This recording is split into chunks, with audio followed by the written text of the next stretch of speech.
Now, I invite you to enjoy your salads as we kick off the evening with a woman who spoke at this event back in 2015. Her relentless pursuit of the best cancer care brought her to Providence all the way from Australia. She has made a special trip back tonight and wants to share with you an update on how she's doing and how Providence not only saved her life, but changed her life forever.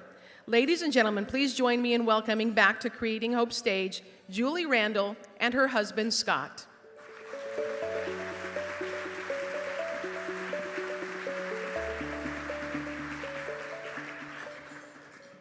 Well, hey guys, I just had a little bit of medicine downstairs, so don't tell Dr. Erba, but you're all looking great, gorgeous.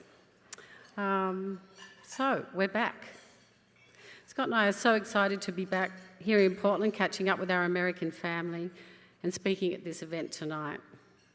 We are and always will be passionate about Providence and its people and their never-ending tireless effort to put an end to cancer. For those of you who weren't in the room at the Creating Hope lunch back in 2015, I'd just like to take a couple of minutes to catch you up on my story.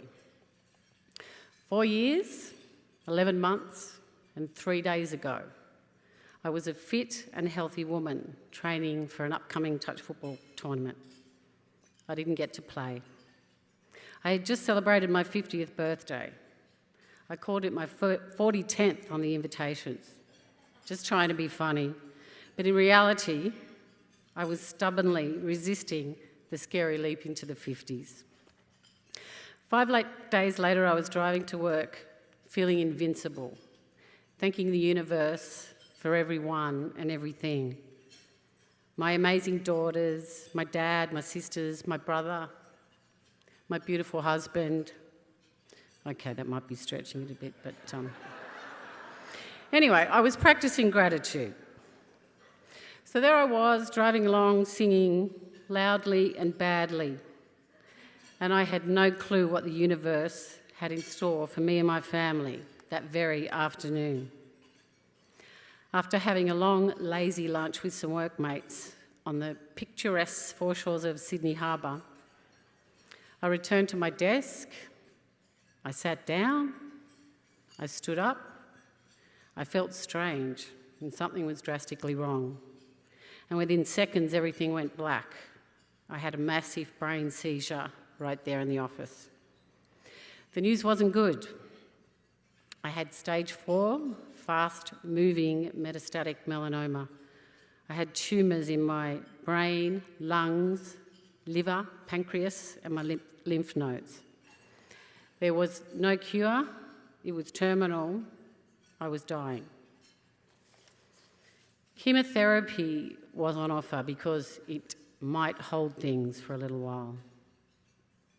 Although Scott and I spared our daughters the gory details, the news that their mother had cancer created hysteria. The words, "No, Mum. No, Mum," still ring in my ears 5 years later. I promised them, in desperation, I promised them. I made a promise to them that I would fix it, that I would be okay. They had nothing to worry about, and I wasn't going anywhere. But I had no idea how the bloody hell I was going to do that. How I was going to pull that off, I didn't know. But a promise is a promise, right? I also remember lying awake on that faithful night, staring into the darkness, wondering how my husband was going to find me when I was gone. He was always looking for me. Always looking for me everywhere. He even looked for me in the house if he hadn't seen me for a while. And sometimes I would hide when I was bored just to annoy him. If we were at a party, he'd always be looking around to make sure I was close. I lay there that night distraught because I didn't know how he was going to find me. Even just a few days ago in New Orleans, he was always looking over his shoulder for me when we were walking down the street approaching the curb. But this time it was because I kept walking out into the ongoing traffic. Then when I realised he was getting rather annoyed, I said, Well, it's not my fault that everyone's driving on the wrong side of the road. Look left, Julie. You got to look left, honey, he said. I treasure those funny little moments now that I once took for granted. So going back 5 years ago when the realisation sunk in that chemotherapy wasn't going to save my life, we begged our local oncologist for answers, of which there were none in Australia. He said there were clinical trials going on overseas. He would send us some information, but it would be up to us to get ourselves into this trial, and it wouldn't be easy. He was right, it wasn't. We found an immunotherapy stage 1 to 2 trial at Providence Cancer Centre, in a place called Portland, Oregon. We became fixated on that. And after 3 months of being serial pests, making phone calls and sending emails on a daily basis, we were welcomed to Providence with open arms. I was so desperate I would have offered to carry someone's firstborn if it wasn't for a few minor complications. I was 50 years old in menopause and I had a terminal illness. I wasn't so sure I'd be the perfect candidate. Thankfully, that wasn't necessary. I had a spot in the trial. I now had hope. It turns out there were only supposed to be 70 patients in that clinical trial, and I became known to the scientists as patient 71. Scott and I now consider the Providence team our family. You guys, you took me in, you gave me hope, and you healed me, body, mind, and soul. You could not have done this for me and my family or anyone else if it wasn't for the generous and selfless giving of you guys, or you people that sit in this room tonight. You not only save people and give them more time with their families, but you change people's lives for the better. I'm a better mother, a better teacher, a better wife.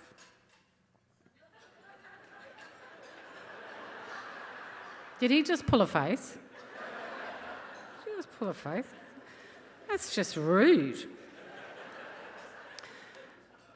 Back on track. So now my job is to spread the word of hope to others. You also help me to change the way I think. Now, instead of asking myself, what if I fail? What if I can't? I ask myself, what if I can? And guess what else? Darn it, you guys have gone and made an author out of me. With my story in print, I wish to inspire others with the word of hope. The hope that a man named Mark Williams gave to me when I was over here 4 years ago. You amazing, altruistic human beings have made possible the chance that people now know there's a chance that they can stay alive, that cancer is not a death sentence. When you give so generously tonight, you're not just giving money, you're giving life, a life like mine and so many others who have been taken to the depth of despair, but now they have a glimpse that survival is possible.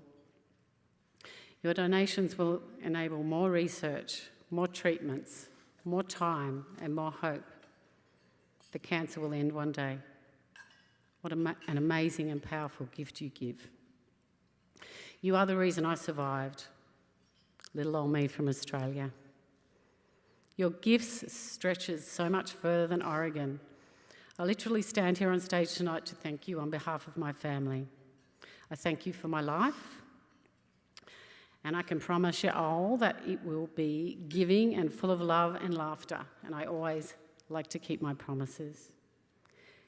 Thank you again to my amazing Dr. Erba. He's my second favourite man in the world, 5 days a week and sometimes my first. And to all my beautiful friends at Providence, we love you all so much. And I think it goes without saying that you all know that cancer does not just affect the person, it affects the whole family, it affects community. And my husband Scott would like to share a few words about what this time has been like. Thank you so much. We love you guys. You okay?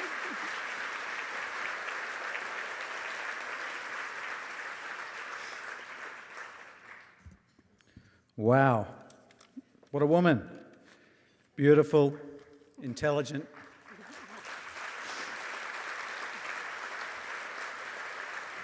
And very, very sexy.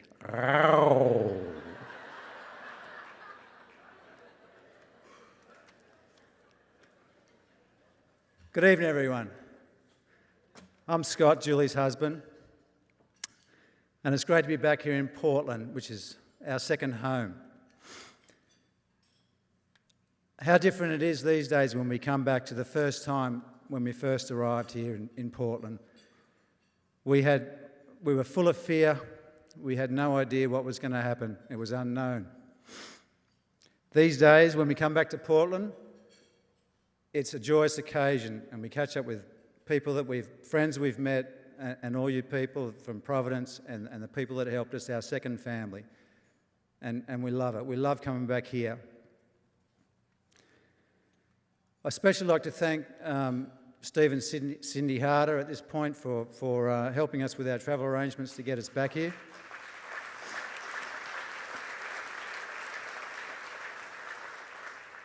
They arrange all our flights, business class. It's the only way to fly. Thanks, Steve. Thanks, Cindy. I know you're not here tonight, but thank you. And I'd also like to thank Ralph and Monique Matt, who have become our very close friends. Every time we come back, they take us into their house and their hearts, and we're very grateful for that. We love you.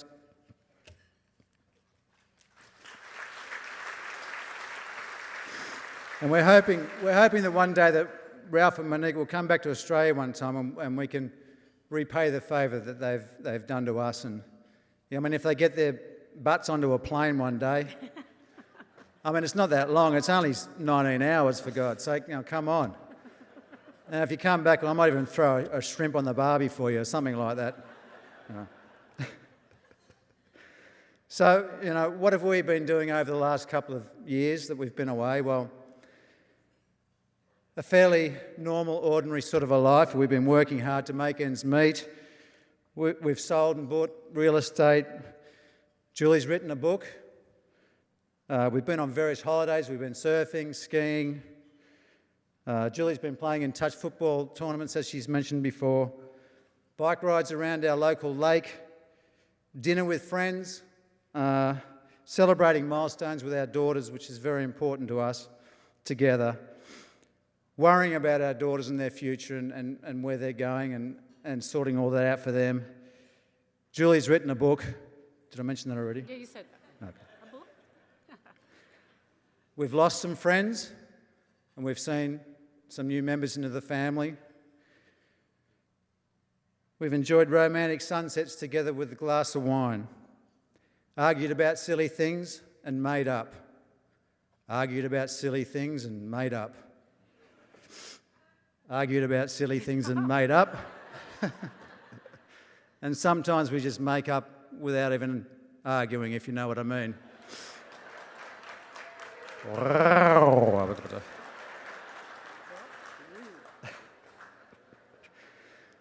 We do the weekly shopping.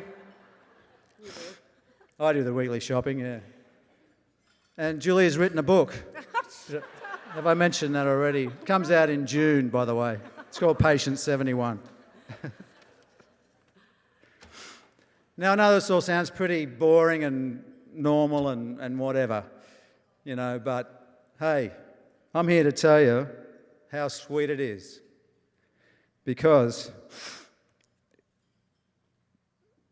what has happened to us over the last 5 years has changed our lives forever. But it's as close to normal life as is possible under the circumstances.